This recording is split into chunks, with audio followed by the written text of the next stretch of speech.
Tragedia nel pomeriggio in centro a Treviso, 22enne senza tetto pakistano si butta nel Sile davanti ai passanti. Il corpo recuperato poco dopo era disperato perché non vedeva un futuro, racconta uno degli amici. Un dramma che si è consumato in pochi istanti, il corpo travolto dalla corrente, recuperato dall'elicottero del SUEM, il racconto di un testimone, nessuno l'ha aiutato, filmavano con il cellulare. Chiede scusa ai familiari di Diego Lapen, il 18enne senza patente accusato della sua morte a Villorba, era la prima volta che si metteva al volante, rassicura il suo legale, approfondimenti sul dosso lungo via Trento. Dopo lo scandalo della piattaforma spiona scoperchiato da un'azienda trevigiana scatta l'allerta per le aziende Veneto sotto attacco, non pagate i riscatti, dice l'esperto. Maxi sequestro di beni a un clan di etnia rom di Padova, moglie, marito e suocera coinvolti in rapine e truffe, risultavano nullatenenti ma possedevano gioielli e terreni anche nella Marca. I percorsi della Resistenza, via del 21 settembre, la prima staffetta commemorativa da Pieve del Grappa a Vittorio Veneto tra monumenti e cippi. Al Museo Salce di Treviso inaugurata la mostra con gli storici manifesti per il cinema disegnati da Renato Casaro e dedicato allo spaghetti western, ospite d'onore l'attore Gianni Garco. Il Palio del Vecchio Mercato vive la sua giornata clou domani alle 16:30 in diretta su Antenna 3, la gara delle donne domenica sempre in diretta alle 17:30, la corsa attesa da tutta la città. Bentrovati, buonasera telespettatrici, telespettatori di Antenna 3. Tanti davvero i fatti di cronaca di cui dobbiamo darvi conto in questa edizione trevigiana dei nostri telegiornali. È in fase di preparazione il servizio di Lucio Zanato, anzi mi dicono che è pronto, quindi il pomeriggio concitato, convulso che si è vissuto in centro città con un 22enne senza tetto pakistano che si è buttato nel Sile. Si sta configurando un vero e proprio dramma della disperazione. Queste le testimonianze raccolte sul posto da Lucio Zanato. È stato l'elicottero del SUEM che intorno alle 16:30 l'ha individuato dall'alto, dopo aver sorvolato più volte il Sile lungo Riviera Regina Margherita fino a Ponte della Gobba. Il corpo di Saman Rama Muammar, 22 anni, pakistano, era a poco più di 50 metri da Ponte San Martino, da dove si era lanciato poco più di un'ora prima, in pieno centro a Treviso. Ho visto sul ponte, penso un pakistano comunque, che stava piangendo e si è tuffato tutto nel tempo di 5 secondi. Poi è sceso giù nella cascata qua, ha iniziato a girare là 2-3 volte, poi è andato sotto e non l'abbiamo più visto. Un gesto estremo, stando anche alla testimonianza di un connazionale che condivideva con lui la precarietà di una vita tra i giorni alla Caritas e per le vie della città e le notti in un giaciglio dal parcheggio Dal Negro. Ha preso il suo zainetto con il telefonino dentro e l'ha posato a terra, poi ha scavalcato il ponte. Noi gli dicevamo vieni fuori, ma lui si è piegato saltando di testa nell'acqua. Ci siamo messi a piangere mentre l'abbiamo visto sparire tra i vortici e dopo la cascata riemergere per un attimo. Poi più nulla. Un dramma che si è consumato in pochi secondi con un altro testimone che lancia un'accusa pesante ai presenti. Lui è saltato da quel punto mentre tutti filmavano e nessuno lo aiutava e adesso lui è morto. Inizialmente più di qualcuno dei presenti parlava di una caduta accidentale legata al tentativo di recuperare una palla e in effetti dei palloni sono depositati dopo la cascata. Lui è andato per prendere un pallone, non lo so, dove è stanco della vita. È andato a prendere un pallone oppure perché è andato a prendere un pallone e è andato giù e basta. Una circostanza che i connazionali che erano con lui hanno successivamente smentito, sottolineando come da diversi giorni fosse profondamente depresso. Veniva dal Pakistan e diceva che aveva problemi con documenti, ma anche debiti in patria. La salma è stata riportata a terra al Ponte Dante per un dramma che riaccende i riflettori sugli ultimi, venuti in Italia in cerca di un futuro diventato un quotidiano di disperazione, precarietà ma anche di indifferenza. Situazioni che l'intera comunità ora non potrà però più ignorare. Questo dunque il racconto di Lucio Zanato che pone tanti interrogativi e restano tanti interrogativi, tante domande anche sul ritrovamento del cadavere avvenuto ieri a Roncade, alle porte di Roncade nella torrente Musestre. Questo cadavere non ha ancora un nome e ci sono degli accertamenti in corso sulla dinamica letale. Non ha ancora un nome il cadavere ritrovato nel Musestre all'altezza del cavalcavia della Treviso Mare a Roncade, né è chiara la dinamica letale che ha portato alla tragedia, con i carabinieri coordinati dalla Procura della Repubblica che non stanno lasciando nulla di intentato. La priorità ora è risalire all'identità dell'uomo di età verosimile compresa tra i 60 e i 70 anni. Le sue impronte digitali sono state confrontate con quelle presenti nelle banche dati, ma non ci sarebbero riscontri. Alle questure e ai comandi del Nord-Est sono state inviate anche le foto degli indumenti e degli effetti personali ritrovati all'altezza del parco dell'Hotel All'Orso a Biancade su una siepe sempre a ridosso del Musestre. Nebbia fitta, non ci sarebbero nemmeno denunce di scomparsa utili. Quanto agli ultimi istanti di vita dell'uomo si stanno compiendo vari accertamenti. I carabinieri hanno acquisito le immagini della videosorveglianza presenti a Biancade e in tutta la zona, mentre si attendono nuovi rilievi sulla salma, probabilmente esterni. Si deve capire se ci sono delle fratture compatibili con una caduta o un incidente. L'alternativa potrebbe essere quella del gesto estremo. Il corpo è rimasto nelle acque scure del torrente per almeno 7-8 ore. Sembra esclusa l'ipotesi più cruenta, quella di una violenza o comunque del coinvolgimento di terzi, ma con il passare delle ore aumentano gli interrogativi su questo cadavere senza nome. È stato invece trovato in Slovenia Gilberto Binotto, l'83enne scomparso l'altro ieri dalla propria abitazione a Cairano San Marco a bordo della sua auto. La conferma arriva dal nipote Emanuele che lo stava cercando senza sosta con tutti i familiari. Le ultime tracce lasciate dal cellulare lo davano nella giornata di ieri in zona Levego alle porte di Belluno. La buona notizia è stata comunicata dai carabinieri, l'uomo è stato trovato in buone condizioni fisiche. Resta invece la mobilitazione per ritrovare il 70enne Francesco Lucchetta scomparso da Ponte della Priula. Le ricerche in questo caso sono ancora in corso. Un'altra vicenda, un altro fatto di cronaca che ha segnato profondamente questa settimana. Vuole chiedere scusa ai familiari di Diego Lapen, il 18enne accusato della sua morte lunedì a Villorba. Resta il massimo riservo sul perché si sia messo alla guida dell'auto della madre senza patente né foglio rosa. Era la prima volta che si metteva al volante, assicura il suo legale Fabio Crea, che chiede anche approfondimenti sul dosso che si trova proprio in via Trento.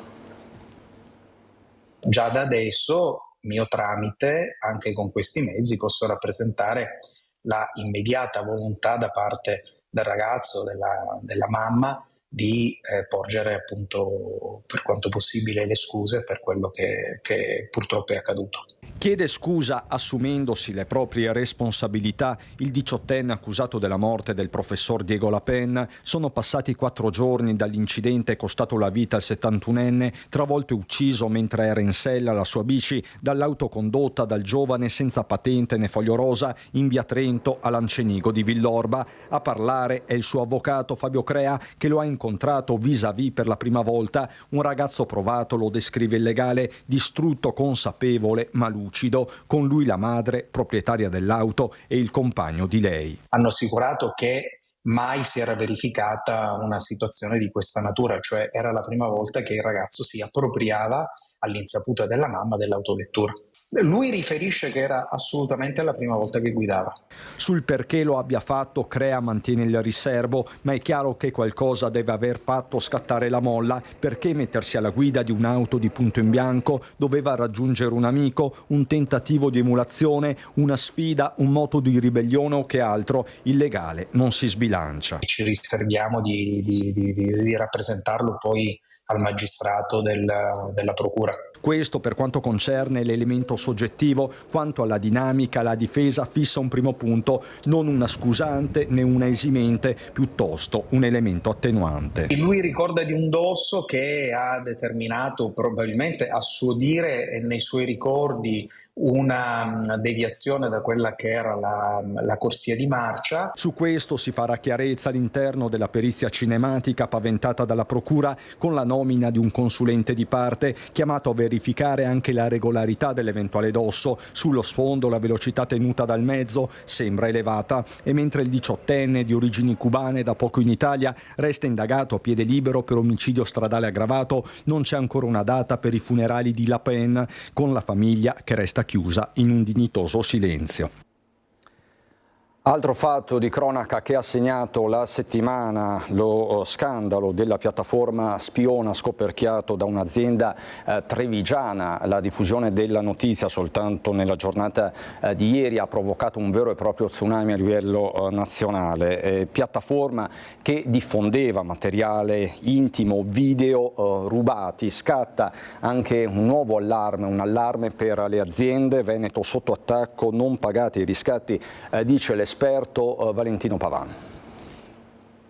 Nonostante il quadro emerso sia davvero inquietante, è ancora operativa e lo resterà per un po' la piattaforma web con le immagini tratte da videocamere private installate in abitazioni, centri medici e studi di estetista in Italia e all'estero, video rubati, comprese scene intime, nudi, sesso, un vaso di Pandora scoperchiato da un'azienda trevigiana, la Yarix. Il provvedimento di oscuramento, questo è il nodo, può avvenire solo dopo gli accertamenti della Procura distrettuale di Venezia, operazione che richiede tempo e che potrebbe essere appesantita dai nuovi indizi emersi, senza contare che molte delle vittime sono di fatto inconsapevoli e non hanno denunciato. Indaga la Polizia Postale del Veneto. Intanto per Valentino Pavan, ideatore proprio a Treviso del Data Protection Forum, evento nazionale sulla sicurezza informatica, si tratta della classica punta dell'iceberg. In Veneto violazioni della privacy e attacchi hacker sono all'ordine del giorno, nel mirino le aziende. Il classico attacco è tramite i cosiddetti ransomware, che sono dei software che servono per rendere indisponibili i dati dell'azienda e tramite il pagamento di un riscatto vengono resi disponibili. E sono molto più frequenti e sempre in aumento. E così il pericolo si insinua tra semplici email, falle del sistema informatico, disattenzioni, mancanza di aggiornamenti. Il Veneto poi è particolarmente esposto. Per la tipologia di attacchi il Veneto è particolarmente appetibile perché ci sono tante aziende medio-piccole con poca predisposizione a preoccuparsi di questo tema, che però dopo, quando si verifica, le mette in crisi, e chi attacca sa bene quali sono i mercati migliori. Poi c'è anche la disponibilità economica magari di pagare un riscatto, cosa che non si deve fare. Non pagare riscatti quindi è l'imperativo, adottare buone pratiche la regola. Il mio consiglio è prevenire, pensare, mettere in atto tutte quelle attenzioni che sono necessarie, che sono anche più economiche di ripagare un riscatto e sicuramente molto più economiche dei danni che ne derivano, perché prevenire, come si diceva nel vecchio adagio, prevenire è meglio che curare, ma in questo caso è assolutamente vero. C'è anche un'infermiera di Casier di 47 anni tra i 5 sanitari dell'ospedale di Pordenone indagati per la morte di Valentina Salmistraro, mamma di 46 anni di Azzano Decimo. La donna era arrivata al pronto soccorso il 16 agosto scorso lamentando forti dolori alle gambe. Le era in seguito stata diagnosticata una sclerosi multipla, ma poco prima delle dimissioni, a fine mese, sarebbe caduta battendo la testa contro il WC nel bagno del reparto di neurologia dove si trovava ricoverata. La vicenda è stata segnalata ai carabinieri dal marito della donna, che sin da subito ha chiesto che venga fatta giustizia, affermando che la donna non è stata vigilata in maniera adeguata. L'accusa quindi per i 5 indagati, compresa l'infermiera 47enne di Casier, è quella di omicidio colposo nell'ambito della professione sanitaria. Maxi sequestro di beni a un clan di etnia rom, moglie, marito e suocera coinvolti in rapine e truffe risultavano nulla tenenti. Uno aveva anche il reddito di cittadinanza, ma era nelle loro disponibilità invece un patrimonio immenso fatto di gioielli e terreni anche nella Marca trevigiana. Una banda criminale a conduzione familiare, lui 38 anni, sulle spalle oltre 40 sentenze, lei 33enne, beneficiaria di reddito di cittadinanza, insieme a loro la suocera. I 3 di etnia rom, pluripregiudicati, sono al centro dell'operazione che ha unito la Polizia di Stato e la Guardia di Finanza di Padova. Il Tribunale di Venezia, dopo gli accertamenti, ha disposto il sequestro di beni mobili ed immobili del valore di 380.000 euro e il regime di sorveglianza speciale. È una misura questa quindi finalizzata a rintracciare quelli che sono i proventi illeciti, perché come nel caso di specie ma anche in altri casi risultano persone nulla tenenti e attraverso appunto dei prestanome, persone che quindi a loro volta per dissimulare e quindi interrompere e non far risalire ai proventi illeciti si prestano a questa attività, prestanome quindi con l'individuazione di reinvestimenti appunto del provento illecito in beni immobiliari, in campi piuttosto che in beni di valore facilmente fungibili come gioielli o anche monete in oro. Infatti i tre erano proprietari di vari terreni e fabbricati non solo nel Padovano ma anche nelle province di Treviso, Venezia e Rovigo, in parte intestati a prestanome ma di fatto utilizzati da loro.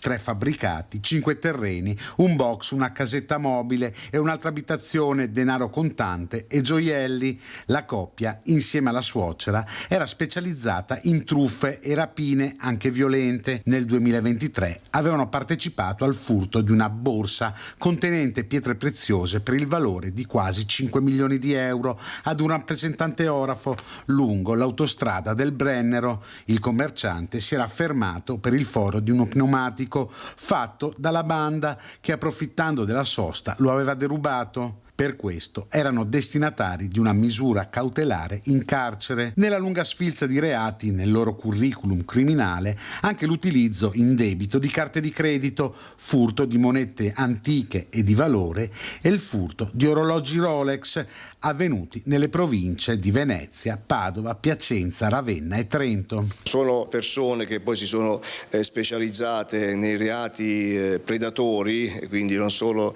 le truffe ma anche in alcuni casi rapine o furti di ingente valore, quindi in questo caso siamo riusciti anche a così contestualizzare una parte dei proventi delle attività illecite che quindi vengono quindi colpire anche i patrimoni illecitamente acquisiti che quindi vengono sottratti a chi ha commesso questi tipo di reati, e poi la misura personale della sorveglianza, appunto una maggiore e più capillare attenzione sulle condotte di queste persone. C'è poi la politica, le elezioni regionali con lo psicodramma tutto interno al centrodestra, mentre a Udine Matteo Salvini si dice fiducioso che il nome del candidato governatore uscirà a breve. Fratelli d'Italia da Treviso lancia un messaggio forte e chiaro agli alleati. Se qualcuno pensa di, come dire, limitare anche l'azione comunicativa del nostro partito, noi invece abbiamo scelto di incominciare a muoverci, di cominciare a parlare ai cittadini, stare in mezzo alla gente, nei mercati, sui manifesti. Il suo campeggia in bella mostra con Giorgia Meloni. Quello del candidato governatore in pectore Luca De Carlo è fuori già da tempo, ma non chiamateli manifesti elettorali, solo messe a disposizione, perché se è vero che ufficiosamente le liste sono sul tavolo e i nomi circolano, Fratelli d'Italia non ha ancora modo di ufficializzarle. Difficile capire come comporle in modo definitivo se non si sa chi sarà la scelta finale sulla corsa governatore, e non solo. Il messaggio verso Palazzo Balbi è diretto. Non abbiamo ancora una data, non abbiamo ancora ovviamente nessuna idea su quando realmente si andrà a votare. Solitamente prima si dà la data, giusto? Prima si dice quale sarà la data, come è successo anche nelle altre regioni, e poi si ufficializzano i candidati. Per cui noi siamo in attesa, però non è che possiamo aspettare che esca la data. Fratelli d'Italia esce, perché abbiamo lavorato in questi anni tantissimo nel territorio, sul radicamento territoriale, nei municipi. Fratelli d'Italia scalpita e vuole risposte. Nelle stesse ore a Udine un Matteo Salvini serafico si dice tranquillo. È plausibile che il candidato venga scelto proprio quello delle Marche? Io spero che venga scelto il prima possibile, perché ho incontrato tanti imprenditori, tante associazioni, tanti cittadini, non vedono l'ora di scendere in campo e di vincere. Quindi l'obiettivo è vincere, convincere. Come Lega abbiamo tante idee, tanti uomini da proporre. Il mantra Lega resta il Veneto al Carroccio. I meloniani sono convinti che la matematica sia dalla loro parte e non è più questione soltanto di voti alle politiche o alle europee. Altra stoccata agli alleati. Qualcuno in passato ha detto che Fratelli d'Italia prendeva voti solo alle politiche e alle europee e nelle elezioni territoriali invece non prendeva voti. Questa è per noi la dimostrazione che non è come qualcuno vuole raccontare, perché è cambiato il mondo negli ultimi anni, noi siamo una forza credibile, forte anche sul territorio. Se qualcuno pensa, di fermarci, questo non è così. Ingrediente per un piatto che più piccante non si può sul tavolo imbandito per il centrodestra, mentre tra i papabili per il Carroccio il segretario federale tende a escludere uno dei nomi in ballo, quello di Lorenzo Fontana. Lorenzo sta facendo benissimo il Presidente della Camera, non so che intenzioni abbia, ma immagino che voglia continuare a fare il Presidente della Camera. E poi c'è un'altra variabile, sempre nel tavolo del centrodestra, la variabile Vannacci che adesso è vice segretario di Salvini, vice segretario quindi della Lega. Anche nella Marca trevigiana crescono i team Vannacci e vogliono pesare in vista delle elezioni regionali. A Treviso il coordinatore è il leghista ed ex consigliere comunale Roberto Tonellato.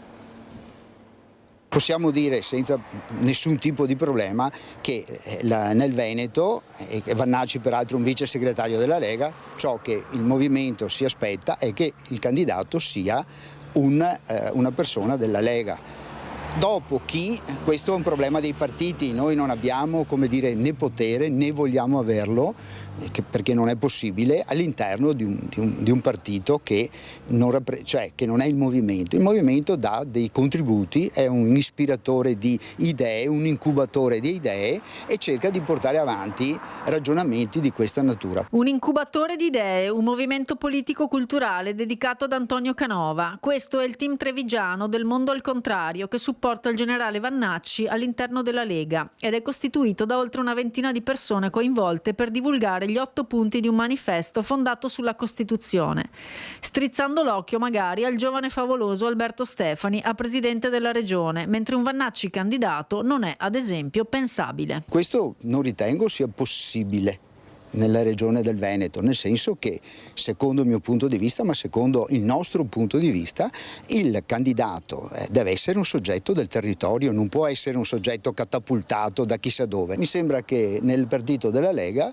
ci siano dei giovani, se non un giovane, ma comunque dei giovani che possono aspirare a questo ruolo, quindi va bene così. L'importante, e lo dico adesso da persona un po' più matura, è che questi giovani ascoltino quello che hanno da dire le persone che hanno maturato un'esperienza, perché il tema è lì, cioè altrimenti non c'è progresso culturale, non c'è progresso politico. Al movimento preme chiarire bene 2 cose. La prima è la natura del gruppo. Non è un partito, questo va precisato immediatamente, va anche precisato che non è una corrente della Lega. Nel senso che gli iscritti sono sia appartenenti alla Lega che non appartenenti, quindi c'è un forte dibattito interno, ma ci troviamo uniti negli 8 punti del programma. La seconda è l'aderenza alla Carta Costituzionale in ogni punto del manifesto programmatico. Patria, intesa in modo doppio come Italia e Veneto, sicurezza, sovranità, identità, difesa dei confini, famiglia, tradizione e lavoro. Questo per capire che il nostro spirito, oltre che essere impostato in una logica di sovranismo costituzionale, è anche impostato ovviamente in una logica di autonomia. Intanto in Veneto è atteso per lunedì sera l'arrivo a Padova e Treviso della segretaria del Partito Democratico Elly Schlein a supporto della candidatura di Giovanni Manildo. Tutto bene quindi all'interno della sinistra, della coalizione di centrosinistra? Non sembrerebbe, perché c'è la variabile di Rifondazione Comunista che ancora non trova ufficialmente spazio nella coalizione. Il dialogo è ancora aperto, dice il partito, ma non ancora per molto, una sorta di ultimatum. In prima edizione ospite di Nicola Zanetti. Paolo, benvenuto. Quello che noi abbiamo posto quella che noi abbiamo composto come condizione fondamentale, oltre ovviamente ai temi programmatici, è la questione della visibilità, cioè del riconoscimento della presenza di Rifondazione Comunista all'interno della coalizione di centrosinistra. lo abbiamo detto esplicitamente con un nostro comunicato. Noi naturalmente abbiamo già dimostrato anche nel passato, insomma, che siamo in grado di agire in autonomia, insomma, di presentarci comunque alle elezioni. Noi crediamo che in questa fase sia importante rafforzare il campo dell'opposizione sia a livello nazionale sia nella nostra regione contro le politiche del centrodestra. Naturalmente c'è un confronto, io penso che questo confronto debba risolversi positivamente, se non sarà così va bene, non è che voglio dire ci mancano le proposte e le idee, insomma, per comunque essere presenti a queste elezioni. Non abbiamo nessun problema, noi siamo una forza che, come dire, che guarda soprattutto alla prospettiva, insomma, no? E soprattutto a intervenire in maniera efficace su quelli che noi consideriamo essere gravissimi problemi che riguardano il Veneto e la società veneta. Pronto a portarvi a Vittorio Veneto, ma ci andremo subito dopo la pubblicità.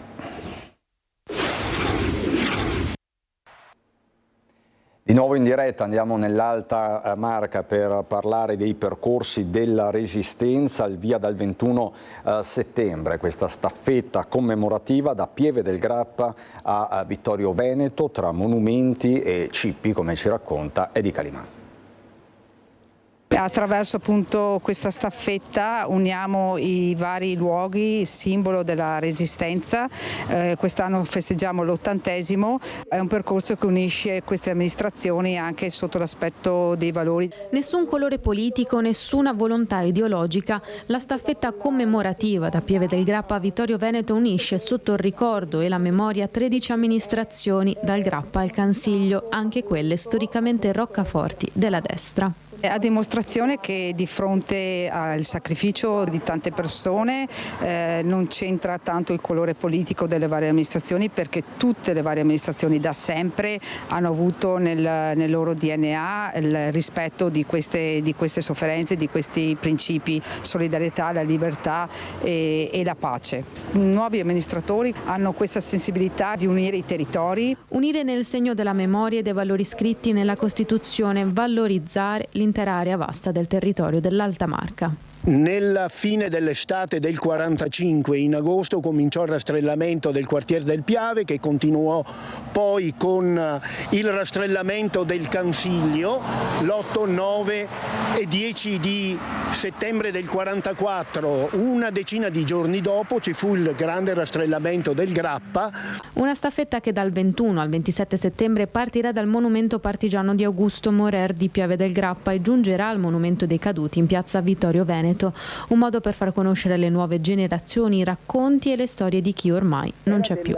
Dobbiamo farci messaggeri verso i nostri figli, verso i nostri nipoti, in modo che la realtà, la verità, tutti i racconti rimangano quelli che ci sono stati raccontati. Ecco. Le tappe sono segnate nel sito del comune di Vittorio Veneto e presenti sui social. In alcune verrà fatta suonare Bella Ciao. La faremo semplicemente risuonare con una cassa, e se qualcuno si sentirà libero di volerla cantare, che sia un amministratore, che sia un alpino, che sia un cittadino che viene a vederci o un giornalista, ecco, sarà ben accolta. Insomma, è una canzone che è stata politicizzata probabilmente negli anni, ma vorrei che venissero ricordate le parole di questa canzone. Si parla di amore, si parla di guerra, si parla di valori, quindi questo secondo me è quello che deve restare. E le genti che passeranno ti diranno che bel fior. Un minuto di silenzio per Gaza, Liceo Statale Duca degli Abruzzi, e l'iniziativa deliberata dal Collegio Docenti, annunciata dalla dirigente scolastica Emilia Imbrenda. Mercoledì 10 settembre alle 10:10 tutte le classi dell'istituto si fermeranno per ricordare le vittime e manifestare solidarietà al popolo di Gaza. Spostiamoci adesso lungo l'asse del Terraglio, a Mogliano, dove nasce un nuovo punto di riferimento per famiglie e giovani. Si chiama Sosta Time, SOS Time. È un gioco di parole ed è un consultorio gratuito e multidisciplinare dedicato a chi vive situazioni di fragilità. Oggi è un giorno importante per la comunità di Mogliano e per i volontari che stanno contribuendo ad aprire questo consultorio familiare socio-educativo Sosta Time. Un nuovo presidio gratuito e multidisciplinare pensato per sostenere famiglie, giovani e persone che vivono situazioni di fragilità. Il consultorio Sosta Time sarà operativo dal 15 settembre in via Donizetti 13 a Mazzocco di Mogliano Veneto, con uno sportello di accoglienza presso il municipio. Il comune di Mogliano e questa amministrazione ha intrapreso una strada importante soprattutto per affrontare un problema sociale o dei problemi sociali importanti, quelli delle famiglie con le malattie rare, quelli delle famiglie con problematiche sociali importanti e quelle dei giovani che hanno bisogno di avere un punto di riferimento per le loro problematiche. Il progetto è frutto della collaborazione tra il Comune di Mogliano Veneto e Fondazione Festo, con il contributo di Centro Marca Banca e il supporto dell'Associazione Pro Mazzocco e di Fisiosport Terraglio. La famiglia rappresenta la cellula fondamentale della società, un microcosmo dove si sviluppano competenze e affetti. Tuttavia oggi vive dei momenti di fragilità che richiedono attenzione e ascolto. Questo consultorio nasce dalla volontà di dare appoggio e di dare ascolto appunto alle famiglie che si trovano a vivere queste difficoltà. L'accoglienza e il primo contatto saranno garantiti da un gruppo di volontari formati che fisseranno appuntamenti mirati con gli specialisti. Molte sono le reti che questo consultorio socio-educativo familiare creerà. Dei servizi che vanno dal servizio del sostegno psicologico, l'orientamento psicologico, all'orientamento al sostegno delle fragilità di tutte le famiglie, di tutte le persone, di tutti gli individui, e la consulenza legale, la mediazione familiare, il sostegno al disagio giovanile, che è anche parte patrocinata insieme a questo percorso che si realizzerà insieme all'ULS 2 Marca Trevigiana. Cambiamo decisamente atmosfera, ritorniamo a Treviso dove è stata inaugurata la mostra C'era una volta il western al museo Salce, esposti bozzetti e disegni originali del maestro Renato Casaro, famoso in tutto il mondo per la sua arte pittorica. Resterà aperta fino al 9 novembre e oggi con il maestro Casaro c'era un mito del cinema, Gianni Garco. Gianni, questo è un fatto per te. Magnifico, sì, questo è il vero Sartana, ecco, non quello lì. C'era una volta il West, la polvere, i cavalli, le pistolettate, le entrate nei saloon e le scazzottate epiche. C'era una volta il cinema iconico che Renato Casaro ha fissato per sempre sulla carta con la magia del suo unico, inimitabile segno pittorico.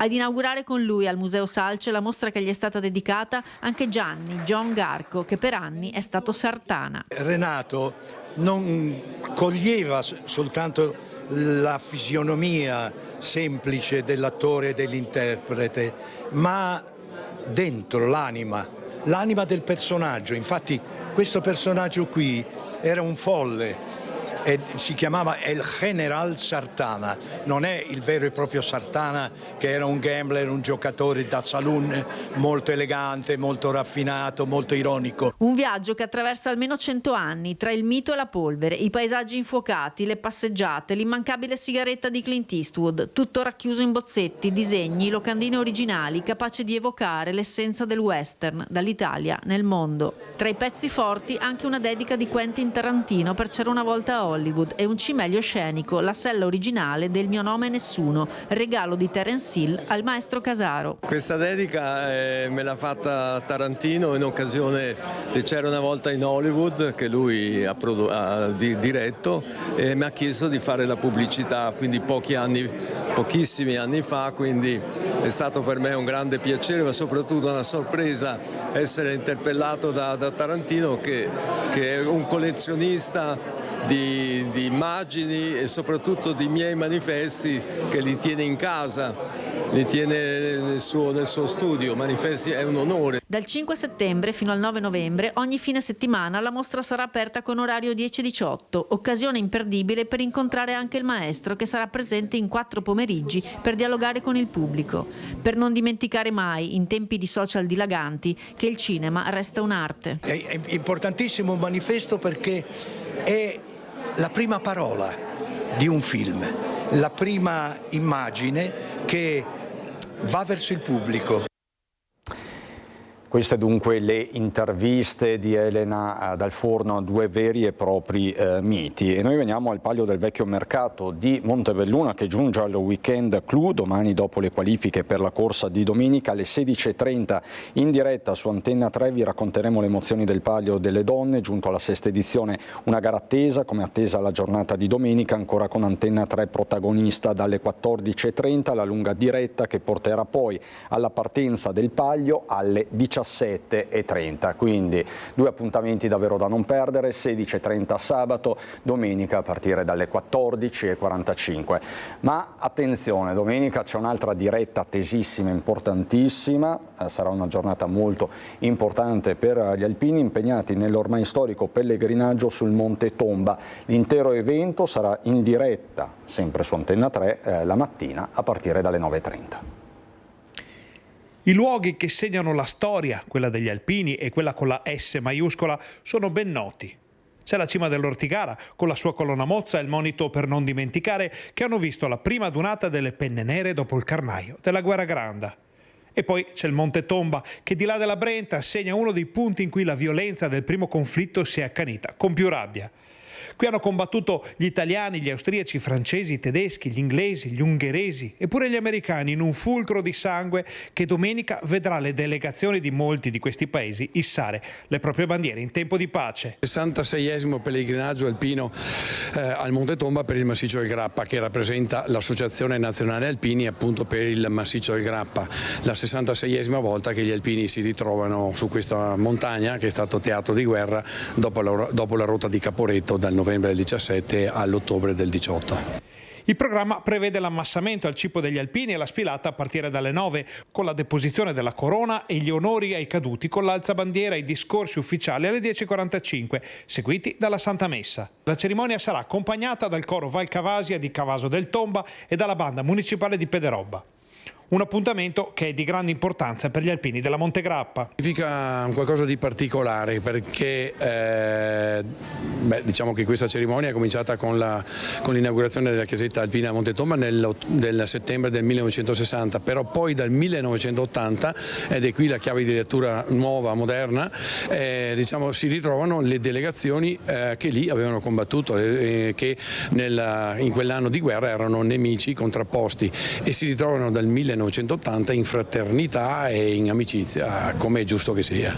I luoghi sono quelli della guerra quasi dimenticata, ma gli alpini restano portatori di pace. Gli alpini sono ambasciatori di pace per eccellenza, anche se sono un'associazione d'arma, però da quando esiste l'Associazione Nazionale Alpini si è sempre spesa per il bene, per la pace, per chi ha bisogno e sperando che ne ci sia meno bisogno, ma ce n'è tanto ancora. E soprattutto il messaggio che verrà lanciato dal Tomba è quello: le guerre non servono a niente, creano solo morti, sangue e dolore. La cerimonia sarà in diretta su Antenna 3 a partire dalle 9:30 per portare ancora nelle case degli alpini, dei loro amici, le voci, i volti, la storia di questi luoghi, che è la storia di tutti noi. Quindi tra Palio di Montebelluna e alpini sul Monte Tomba, weekend davvero da non perdere su Antenna 3, ma insomma bisogna anche vedere che tempo ci attende per questo fine settimana. La parola quindi al nostro generale Iannicelli. Primo fine settimana di settembre, ancora estivo grazie alla presenza di un'alta pressione limitata, isolata, non intensa, che però è sufficiente a garantire tempo stabile su tutte le nostre zone. Vedete, evidente dalla carta del tempo. Questa situazione manterrà lontano ancora i sistemi perturbati, quindi prevediamo per sabato e per domenica cielo in prevalenza sereno. Ecco, qualche cumulo si forma durante il pomeriggio e poi si dissolve, cumulo un po' più intenso sui rilievi. Tempo ancora stabile i primi giorni della prossima settimana, poi per mercoledì è già visibile un sistema perturbato sull'Atlantico che si porterà su di noi e porterà un peggioramento, ma poi su questo ci torneremo. Intanto i venti saranno deboli, direzione variabile, le temperature intorno ai 18 gradi, per domenica le notti si rasserenano, quindi si abbassano un po' di un paio di gradi, le massime intorno ai 27-28 gradi. L'Adriatico è previsto poco mosso. È tutto. E noi adesso andiamo a Belluno.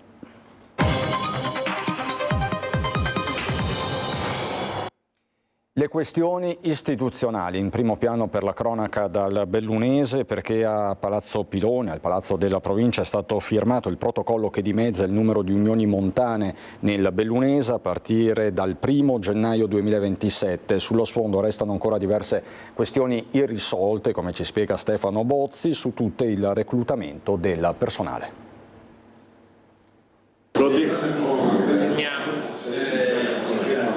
Passano da 9 a 5 le unioni montane presenti in provincia di Belluno. Siglato a Palazzo Piloni il protocollo che sancisce la riorganizzazione degli enti territoriali sovracomunali come previsto dal piano di riordino territoriale della Regione.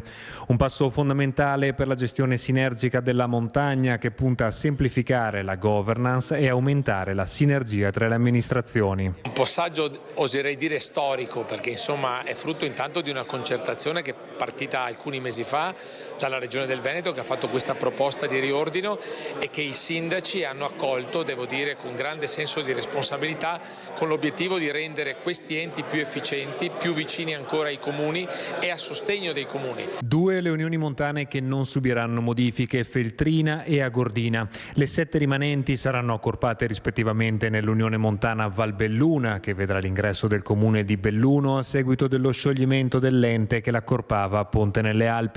Quest'ultimo comune si unirà ai territori dell'Alpago e a Soverzene, Longarone e Val di Zoldo nell'Unione Montana Medio Bellunese. Tutti i comuni rimanenti, cioè il Centro Cadore, il Comelico, la Valle del Boite, Ospitale e Zoppè, confluiranno nell'Unione Montana Cadore Dolomiti. I comuni che da tempo lavoravano all'interno già di unioni montane che ormai erano diventate troppo piccole e aver capito che ormai bisogna ragionare su progettualità di area vasta è un grande passo di anche responsabilità e consapevolezza da parte dei sindaci, che ringrazio. Adesso l'obiettivo è riuscire a trasformare queste unioni in strumenti che diano risposte su area vasta attraverso anche maggiori risorse. Sì, le risorse, in particolare quelle da destinare al reclutamento del personale, che è il vero nodo cruciale del contendere. Fondamentale in tal senso sarà il rilancio dell'attrattività del lavoro nella pubblica amministrazione, nella prospettiva di un ruolo via via crescente sia nelle funzioni sia nelle responsabilità degli enti sovracomunali e che dovrà necessariamente tradursi nell'aumento dell'offerta salariale ancora lontana dai numeri offerti per le stesse specializzazioni nel privato. Questa è la sfida dei prossimi 5 anni, cioè intanto un anno di tempo per creare statuti e attrazione verso la pubblica amministrazione, considerando che questa nuova aggregazione dimensionalmente possa creare le condizioni di portare figure che siano in grado di dare delle risposte al territorio dal punto di vista amministrativo. Parliamo di turismo e andiamo nel cuore dell'Alpago, a Tambre. Un piccolo paese che ha una sua dimensione turistica, ma che scopre una forte vocazione sportiva fatta di impianti e di avvenimenti. Succede a Tambre. Una stagione estiva che dal punto di vista meteorologico non è andata benissimo, ma abbiamo avuto comunque delle grandi soddisfazioni. Prima di tutto la riapertura dell'impianto natatorio, che ha una vasca per il nuoto con anche parco acquatico per i bambini, una palestra di arrampicata ora anche attrezzata per il fitness e un piccolo centro benessere. Quindi sicuramente questa riapertura per noi ha voluto dire moltissimo. Un weekend di grande sport ci aspetta anche adesso, perché avremo contemporaneamente 3 eventi.